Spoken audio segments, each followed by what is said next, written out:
Hello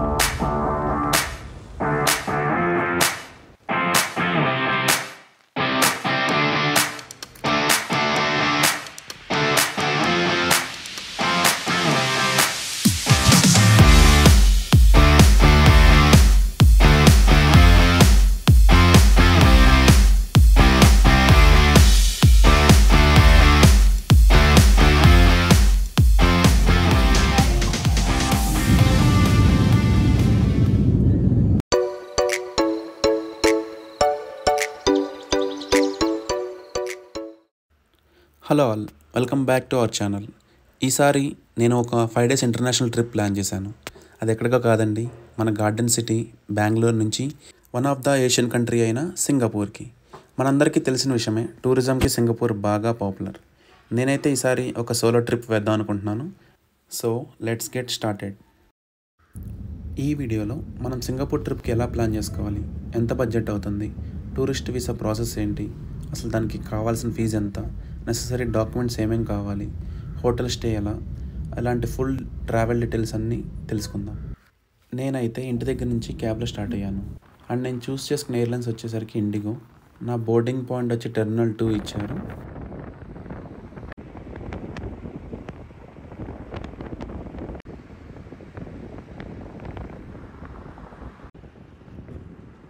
మనమైతే terminal 2కి reach అయ్యాం. దీనికి ఇండియా మోస్ట్ బ్యూటిఫుల్ టెర్మినల్ అనే నేమ్ కూడా వచ్చింది. నాకైతే ఎయిర్పోర్ట్కి వచ్చాన్న ఫీలే లేదు. ఒక గార్డెన్ థీమ్ రెస్టారెంట్ చూస్తున్నట్టుంది. సరౌండింగ్ అంతా చాలా క్రియేటివ్గా డిజైన్ చేశారు. ఎయిర్పోర్ట్ రీచ్ అయ్యాక మనం నియరెస్ట్ డిపార్చర్ గేట్ దగ్గరికి వెళ్ళాలి. మన లగేజ్ మొత్తం తీసుకుని అక్కడ 2 క్యూస్ ఉంటాయి. ఒకటి వచ్చేసరికి డిజియాత్ర క్యూ అండ్ ఒకటి వచ్చేసరికి నార్మల్ క్యూ. డిజియాత్ర క్యూలో ఎక్స్ప్రెస్ చెక్-ఇన్ అవుతుంది, ఎందుకంటే మన డాక్యుమెంట్స్ ముందే ఎన్రోల్ చేసుకుంటాం కాబట్టి. అదే రెగ్యులర్ లైన్లో ఒక సిఐఎస్ఎఫ్ ఆఫీసర్ ఉంటారు, మన డాక్యుమెంట్స్ మాన్యువల్గా వెరిఫై చేస్తారు. ఇది బోత్ డొమెస్టిక్ అండ్ ఇంటర్నేషనల్ ట్రావెల్కి కామన్ ఉంటుంది. వన్స్ ఎంటర్ అయ్యాక మీకు డిఫరెంట్ ఎయిర్లైన్స్వి చెక్-ఇన్ కౌంటర్స్ కనిపిస్తాయి. అక్కడ డిస్ప్లే అవుతున్న స్క్రీన్లో ఫ్లైట్ నెంబర్ని బట్టి మన కౌంటర్ తెలుస్తుంది. అక్కడ మనం చెక్-ఇన్ లగేజ్ని డ్రాప్ చేయాలి. ఇండిగోలో మనకి 30 kgs వరకు చెక్-ఇన్ బ్యాగేజ్కి ఎలా ఉంటుంది, 7 kgs వరకు క్యాబిన్ బ్యాగేజ్కి ఎలా ఉంటుంది per ticket. If extra luggage మనం దానికి పే చేయాలి. D28, D30 వీటిలో నా లగేజ్ డ్రాప్ ఆఫ్ ఉంది. సో నేనైతే D ఆల్ఫాబెట్ని చూసుకుంటూ ఆ కౌంటర్స్ దగ్గరికి వెళ్తున్నాను. స్టిల్ మీకు ఏమైనా డౌట్స్ ఉంటే ఇక్కడ హెల్పింగ్ కోఆర్డినేటర్స్ ఉంటారు ఎయిర్లైన్ సంబంధించి, వాళ్ళతో మీ డౌట్స్ని క్లారిఫై చేసుకోవచ్చు. ఏ ఎయిర్లైన్ అయినా బిఫోర్ ట్రావెల్ 24 hours ముందే వెబ్ చెక్ని ఎనేబుల్ చేస్తుంది. ఇది ప్రయర్గా చేసుకుంటే మనకి బెస్ట్ హ్యాజల్ ఫ్రీ బోర్డింగ్ ఉంటుంది. ఇంక్లూడింగ్ సీట్ సెలెక్షన్ కూడా మనం అందులోనే చేసుకోవచ్చు. వన్స్ బోర్డింగ్ పాస్ తీసుకున్న తర్వాత మీకు 2 gates కనబడతాయి. ఒకటి ఇంటర్నేషనల్ డిపార్చర్, ఒకటి వచ్చేసరికి డొమెస్టిక్ డిపార్చర్. మనం ఇంటర్నేషనల్ ట్రావెల్ చేస్తున్నాం కాబట్టి మనం ఏదైతే కంట్రీకి వెళ్తున్నామో ఆ కంట్రీ మనకి ఇచ్చే వ్యాలిడ్ వీసా అనేది కంపల్సరీ ఉండాలి. And 6 months minimum valid passport అనేది మన దగ్గర ఉండాలి. అది తీసుకుని మనం వెబ్ చెక్-ఇన్ కౌంటర్ దగ్గరికి వెళ్తాం. ఇక్కడ మన లగేజ్ అనేది డ్రాప్ చేయాలి. ఎన్ని బ్యాగ్స్ అయినా కానీ అప్ టు 30 kgs వరకు వాళ్ళు అలౌ చేస్తారు. సో మన బోర్డింగ్ పాస్ అనేది అయితే వచ్చేసింది. ఇందులో హైలైట్ చేసిన boarding time and gate important. ఆ టైంకి మనం ఆ గేట్ దగ్గర ఉంటేనే మనకి ఎలా ఉంటుంది. ఈలోపు మనం ఎయిర్పోర్ట్లో ఏదైనా తిరగచ్చు.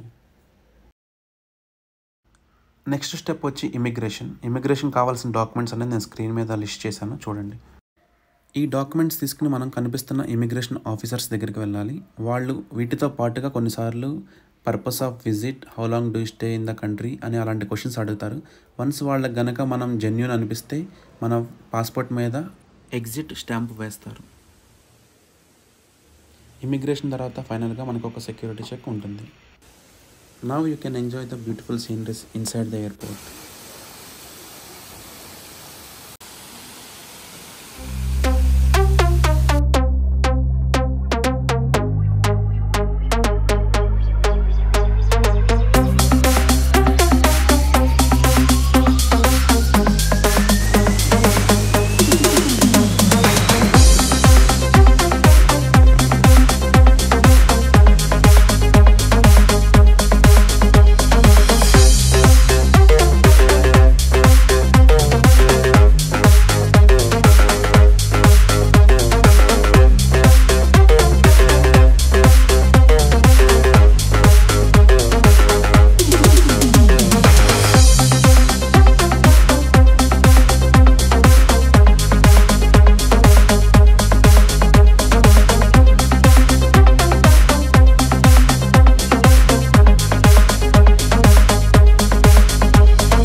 ఎయిర్ ట్రావెల్లో కామన్గా జరిగేది ఇది, ఫ్లైట్స్ అనేది డిలే అవుతూ ఉంటాయి. సో నా ఫ్లైట్ వచ్చేసరికి డిలే అయ్యింది 1 అవర్. ఈ సిచ్యువేషన్లో మనకి ఎయిర్పోర్ట్లో రిఫ్రెష్ అవ్వడానికి కానీ, రిలాక్స్ అవ్వడానికి కానీ, ఫుడ్ తినడానికి కానీ ఎయిర్పోర్ట్లో లౌంజెస్ అనేవి ఉంటాయి. సో ఈ లౌంజెస్ అనేది టూ ఎక్స్పెన్సివ్ ఉంటాయి జనరల్గా. మన క్రెడిట్ హిస్టరీని బట్టి బ్యాంక్స్ మనకి క్రెడిట్ కార్డ్స్ అనేది ప్రొవైడ్ చేస్తాయి. సో ఈ క్రెడిట్ కార్డ్స్ లౌంజెస్కి కొన్నిసార్లు ఫ్రీ ఎంట్రీస్ ఉంటాయి with minimal fees of 2 rupees. So నాకు ఈ లాంజ్లో 2 రూపీస్కే యాక్సెస్ దొరికింది. సో మనం 3 అవర్స్ అనేది ఇక్కడ స్పెండ్ చేయవచ్చు. జనరల్గా మీరు ఫుల్ పేమెంట్ చేసి వెళ్ళాలంటే ఇది 4000 రూపీస్ దాకా పడుతుంది. ఇది ఇంటర్నేషనల్ లాంజ్ కాబట్టి ఫ్రీ లిక్కర్ కూడా సర్వ్ చేస్తారు మనకి లాంజ్లో. సో 2 బాటిల్స్ ఆఫ్ లిక్కర్ అనేది నాకు వోచర్స్ అనేది ఇచ్చారు. ఇప్పుడు లాంజ్కి వెళ్దాం పదండి. మీకు నాలా ఫ్రీ ఎంట్రీ దొరకకపోతే అక్కడ ఉండే డ్యూటీ ఫ్రీ షాప్స్లో షాపింగ్ కానీ, లేకపోతే మీకు ఇచ్చిన గేట్ దగ్గరికి వెళ్ళి రిలాక్స్ అవ్వచ్చు. This one is drinking voucher. You have to redeem in this Nicobar Lounge.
Whiskey glass.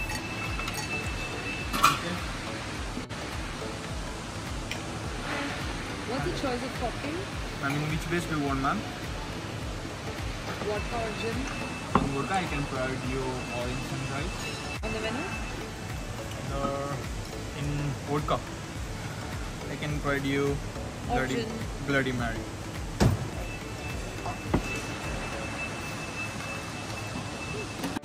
Sure, sir. Thank you.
ఇంకా డిపార్చర్ టైం అయింది. లాంజ్ నుంచి బయటికి వచ్చాను.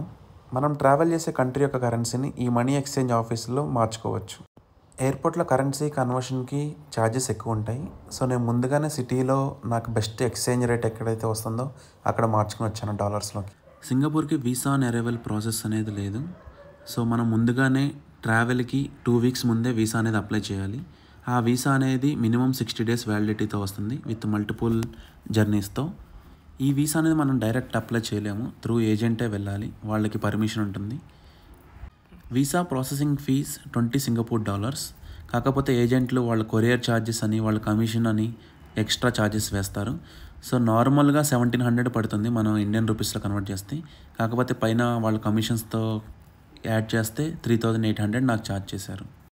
సో వీసా ప్రాసెసింగ్కి ఏజెంట్ అడిగే డాక్యుమెంట్స్ వచ్చి ఫామ్ 14A అనేది ఒకటి ఇస్తారు, దాన్ని ఫిలప్ చేయాలి మన పర్సనల్ డీటెయిల్స్తో. And 6 months minimum valid passport అనేది ఉండాలి. 3 to 6 months మన ఇన్కమ్ స్టేట్మెంట్ కానీ బ్యాంక్ ట్రాన్సాక్షన్స్ కానీ అడుగుతారు. అది కాకుండా మనం ఒక ఫోటో కాపీ కావాలి సింగపూర్ వీసా ఫార్మాట్లో, అది లోకల్ స్టూడియోలో తీపించుకోవాలి. ఈ 4 డాక్యుమెంట్స్ ఏజెంట్కి ఇస్తే మినిమం 1 weekలో మనకి వీసా అనేది ఇస్తారు. మన ఫ్లైట్ డిపార్చర్ టైంకి మన బోర్డింగ్ పాస్లో ఏదైతే మెన్షన్ చేశారో ఆ గేట్ దగ్గరికి మనం వెళ్ళి కూర్చోవాలి. సో అది మిస్ అయ్యామంటే ఫ్లైట్ అనేది మిస్ అయ్యే ఛాన్సెస్ ఉంటాయి.